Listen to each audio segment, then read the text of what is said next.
Friends, welcome to my channel. இன்றைக்கி நம்ம சேனலில் வந்து பார்த்திங்க அப்படின்னா கயல் சீரியல் பற்றி தான் பார்க்க போகிறோம். கயல் சீரியலில் வந்து பார்த்திங்கன்னா எழிலுக்கும் கையலுக்கும் எப்போ கல்யாணம் நடக்கும் அப்படின்னு எல்லாமே எதிர்பார்த்துட்டு இருந்தோம். ஆனால் வந்துட்டு பார்த்திங்கன்னா நிறைய தடங்கல்கள் வந்துச்சு. ஃபஸ்ட்டு அவங்க லவ் அக்செப்ட் பண்ணல, நிறைய தடங்கல்கள் வந்துச்சு. இப்போ ஓகே அப்படின்னு போகிற கட்டத்தில் அவங்க ஜாதக பிரச்சனை வந்ததுனால கயலை கண்டிப்பாக வந்துட்டு எழில் வந்து கல்யாணம் பண்ணிக்கூடாது அப்படின்னு நினச்சாங்க.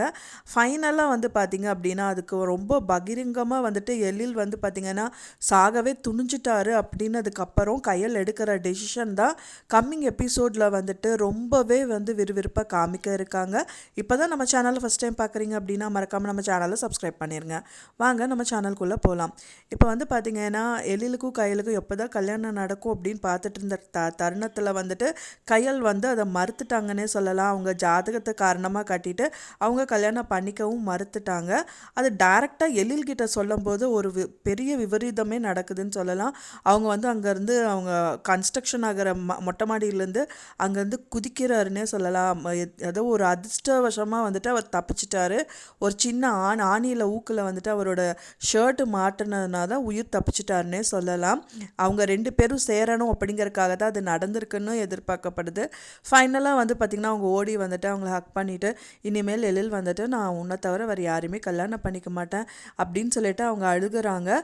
ஃபைனலாக இவங்க வந்து அவங்க அத்தை கால் பண்ணுறாங்க. எழிலோட அத்தை கால் பண்ணி இது விஷயமா கேட்கும்போது இனிமேல் வந்து யார் எதிர்த்தாலுமே வந்து நான் எழில வந்துட்டு கல்யாணம் பண்ண தான் போகிறேன், அதுக்கு முதல் எதிரியாக நீங்கள் வந்து நின்றாதீங்க அப்படின்னு சொல்லிட்டு அவங்கள பார்த்து சொல்கிறாங்க.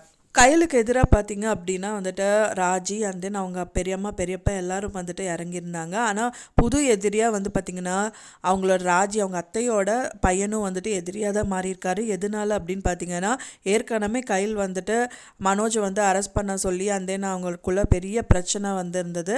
அதனாலேயே மனோஜுக்கு வந்து எழில சுத்தமாக கையில் வந்து சுத்தமாக பிடிக்காமல் போயிடுச்சு. அப்போ அந்த டைம் பார்த்துட்டா வந்து அவங்க இன்விடேஷன் கொடுக்கறக்கு அவங்க வீட்டுக்கு வராங்க அவங்களோட ஃபேமிலி. அதை பார்த்தோன்னே ரொம்ப கடுப்பான மனோஜ் வந்து அங்கேருந்து கத்துறாரு.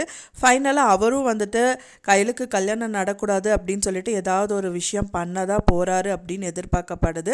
நீங்கள் எப்படி நடந்தால் வந்துட்டு நல்லாயிருக்கும், இந்த சீரியல் நல்லாயிருக்கும் அப்படின்னு நீங்கள் எதிர்பார்க்குறீங்க அப்படின்ட்டு எனக்கு மறக்காமல் கமெண்டில் ஷேர் பண்ணுங்கள். நான் சொன்ன இந்த தகவல் உங்களுக்கு பிடிச்சிருக்கும்னு நினைக்கிறேன் ஃப்ரெண்ட்ஸ். பிடிச்சிருந்தால் மறக்காமல் லைக் பண்ணுங்கள், ஷேர் பண்ணுங்கள், சப்ஸ்கிரைப் பண்ணுங்கள். மேலும் இன்னொரு சீரியல் அப்டேட்டோட உங்களை நெக்ஸ்ட்டு மீட் பண்ணுறேன். தேங்க்ஸ் ஃபார் வாட்சிங் மை வீடியோ ஃப்ரெண்ட்ஸ். நெக்ஸ்ட் வீடியோவில் பார்க்கலாம்.